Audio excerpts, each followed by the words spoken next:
Hello, I'm Fred Groves, and I'm the author of Elect Her, Still Struggling to be Recognized as Equals, a book about Canadian women in politics.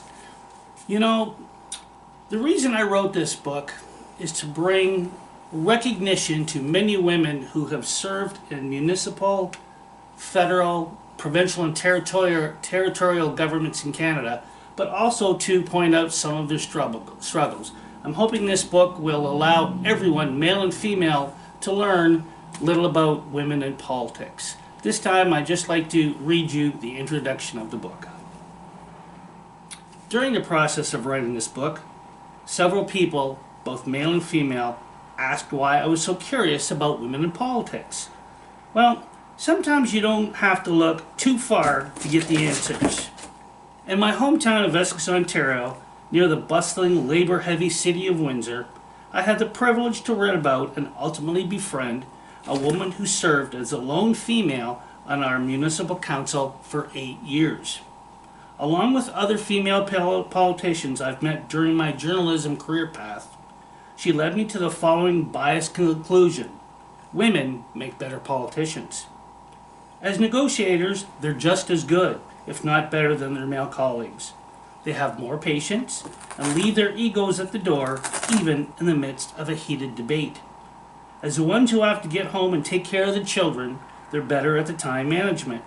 They're also not as prone to accept the status quo, and they tend to ask more questions. Former Deputy Prime Minister Sheila Copps quantified the sad main reason why women shy away from politics. When they're asked to speak up, they're immediately labeled as nasty bitches. Canada is one of the few countries in the world that struggles with the concept that women deserve an equal voice at the table. Contrary to the fact that women make up 52% of the population in this country, they are woefully unrepresentative at all levels of government. A little while back, I received an editorial cartoon from one of the women I had the pleasure of interviewing. It depicted the all-male premiers of Canada at their July 2019 conference, with a caption underneath trumpeting their intention to talk about women's issues. Sadly, this is a common occurrence.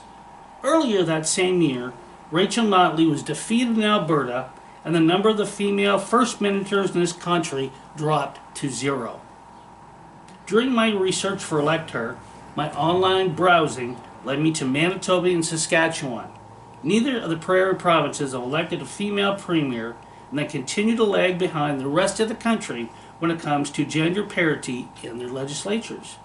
This is hard to fathom, considering that Manitoba and Alberta were instrumental in procuring women's rights to vote over 100 years ago.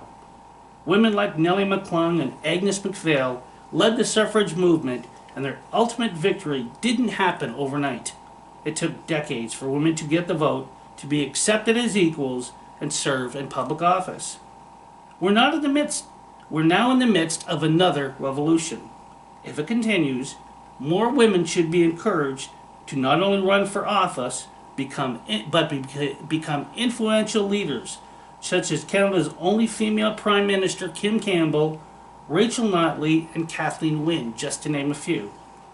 Within these pages of this book, you'll read about crusading organizations like Equal Voices and the Daughters of the Vote program, along with No Second Chances sponsored by Canada 2020. You'll see how movements and events like this are attracting more and more women, and even few men like me, who want to hear about the 52% of the population has to say. To every woman I had the honor of speaking with for this book, particular Essex Councillor Sherry Bondi, Winnipeg Susan Thompson, and political advocate Dr. Kate Graham, I want to say thank you. You are all true leaders, and inspiration for women who know that they do have a voice. I'm Fred Groves. Thank you for tuning in.